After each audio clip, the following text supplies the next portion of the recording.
एक स्त्री,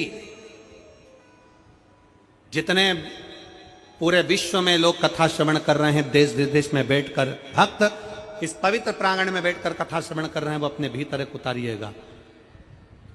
पुरुष और स्त्री में एक अंतर है। पुरुष जब भगवान के मंदिर में जल चढ़ाता है, जल अगर चढ़ा रहा है तो वह अपने माता पिता, अपने नाना नानी को पार लगाता, दादा दादी को पार लगाता। पर शंकर के मंदिर में अगर कोई स्त्री, कोई नारी, कोई लड़की, कोई कन्या, कोई बेटी, कोई मां, कोई वृद्ध भी अगर शंकर के मंदिर में एक लोटा जल चढ़ा रही है तो वो अपना मायका और अपना ससुराल दोनों की 71 पीढ़ी को पार उतार देती है। और कितना सुंदर कहा माता पार्वती जी ने भगवान शंकर से अमरनाथ की गुफा में प्रश्न करते हुए कहा कि पुरुष भगवान की सेवा में लगे, भजन में लगे, मंत्र उच्चारण में लगे तो उसका फल पुरुष को प्राप्त होता है, पर अगर स्त्री, नारी अगर भगवान शंकर की आराधना में लगती है, शिव की भक्ति में लगती है, तो हे भोलेनाथ, उसका फल किस किस को मिलता है। शिव महापुराण की कथा कहती है, भगवान शंकर का चरित्र कहता है, पुरुष का करा गया पुण्य पुरुष को प्राप्त होता है, पर केवल भारत की भूमि पर एक नारी एक ऐसी होती है, स्त्री ऐसी होती है, जिसने अगर सोमवार का व्रत कर लिया, मंगलवार का व्रत कर लिया, तीज का व्रत कर लिया, चतुर्थी का व्रत कर लिया, छठ का व्रत कर लिया, पंचमी का व्रत कर लिया, नवरात्रे के व्रत कर लिए, कोई सा व्रत, कोई सी पूजन अगर भारत की भूमि हो, चाहे देश विदेश की नारी हो, अगर कोई स्त्री व्रत करती है तो उसका फल केवल स्त्री अकेली को नहीं मिलता, उसका फल उसके बेटे को, उसकी बेटी को, उसके पति को, उसके ससुर को, उसकी सास को और उसके मायके को, सबको प्राप्त होता है। ये नारी के द्वारा किया गया पुण्य का फल उसके पूरे परिवार को मिलता है, पूरे परिवार। शायद आप लोगों को मालूम है कि नहीं मालूम, हमें ध्यान में नहीं है, करवा चौथ का व्रत किसके लिए होता है? जम के बोलो जरा,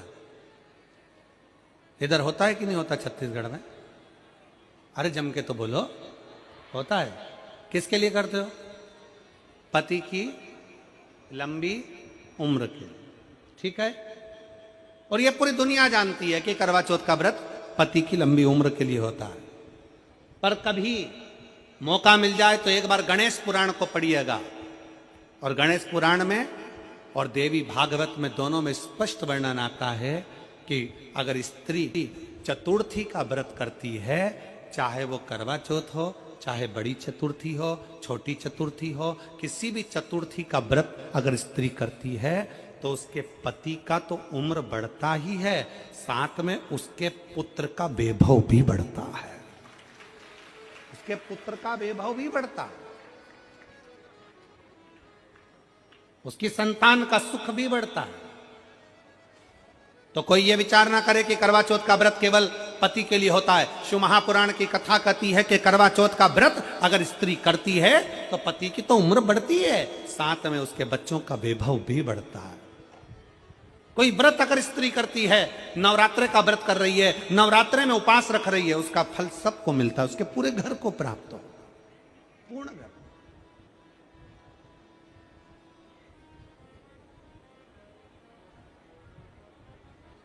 शिव तत्व, शंकर की अविरल भक्ति, शिव की उपासना। मंत्री से ज्यादा मंत्र पर भरोसा रखो, मंत्री से ज्यादा मंत्र पर भरोसा रखो, और संसार से ज्यादा मेरे महाकाल पर भरोसा रखो।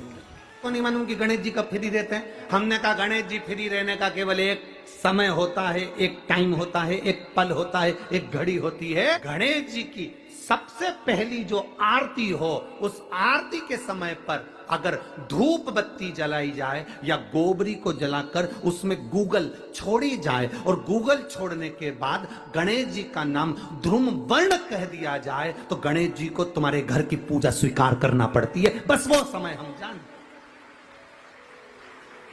हम तो बस उतना जानते हैं कि शिव महापुराण में लिखा और मुद्गल पुराण में लिखा, गणेश पुराण में लिखा, गणेश जी का एक नाम होता है ध्रुम वर्ण। क्या नाम है? ध्रुम वर्ण। गणेश जी का एक नाम होता है। जब हम धूप जलाकर और धूप लगाने के बाद में गणेश जी की सबसे पहली आरती करने के पहले, अगर हम सबसे पहली आरती गणेश जी की कर रहे हो, अपने घर में स्थापना कर रहे हो, बिठा रहे हो, और तुम चाहते हो कि गणेश जी मेरे घर में आके मेरी पूजा को स्वीकार करें और जो मांगू मेरा गणेश मुझे दे 10 दिन के अंदर, तो पहला नाम लेकर पुकार लेना ध्रुम वर्ण विनायक, बैठो, बस काम हो गया। वो फिर ही होकर आता है, वो बैठता है, अलमस्तता में बैठता। अब वो हमसे पूछे समय क्या है, हमने कहा देखो हमारे को तो मालूम नहीं, बस इतना जरूर जानते हैं कि ध्रुम वर्ण नाम के मेरे विनायक, जो जिनके शरीर से भक्तों के ताप मिटाने के लिए अग्नि तेज निकलता रहता है, जिनके शरीर से धुएं की भांति अग्नि प्रकट होती रहती है।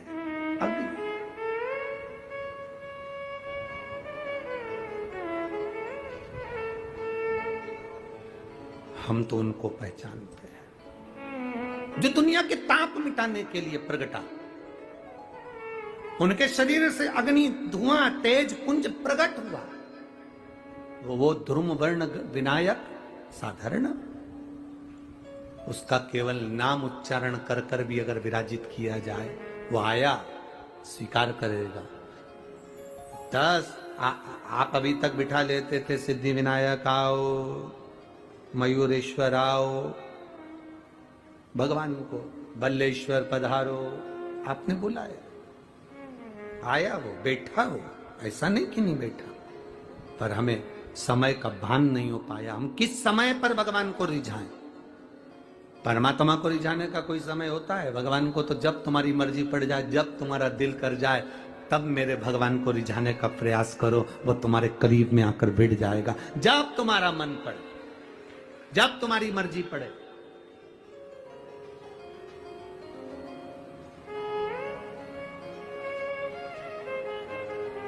चतुर्थी का जो व्रत करने वाली होती हैं, जो चतुर्थी का पूजन करने वाली होती हैं, उनके भीतर का एक भाव होता है कि जैसे ही शाम का समय आए चंद्रदेव का पूजन करें, चंद्र जब प्रकट हो जाए, कलश भर लिया, उसके नीचे आखा दाना रख दिया, चावल गेहूं जो भी आप रखते हो पूजन के लिए, ऊपर पात्र आदि रख दिया, जलाशय, फिर अपन ने घी का दिया लगाकर पूजन भी कर ली। तो जो चतुर्थी का पूजन करने वाली होती हैं, जो चतुर्थी का नियम व्रत धारण करने वाली होती हैं, बड़ी बड़ी चतुर्थियां करती हैं या उसका नियम धारण करती हैं, तो चतुर्थी का जो पूजन करती है वो किस चीज के लिए होता है? केवल संतान, पुत्र, परिवार, हमारा कुटुंब, हम जिस कुल में हैं, हमारा कुल वैभव की ओर बढ़े, संपदा की ओर बढ़े और उसकी आयु बढ़े, उसकी आयु बढ़े, वैभव बढ़े। बहुत ध्यान दीजिएगा महाराज, चतुर्थी की पूजन में जो आप आखा दाना रखते हो, गेहूं वगैरह कुछ भी जो भी रखते हो, उसकी बड़ी महत्वता होती है महाराज। यहां तक कहा गया है, चतुर्थी की कथा तो आप लोग पढ़ते होंगे, जो लोग पढ़ते हैं उनको मालूम होगा, चतुर्थी की कथा में लिखा है, चौथ माता के व्रत में वर्णन किया गया है कि वो आखा दाना जो रखा जाता है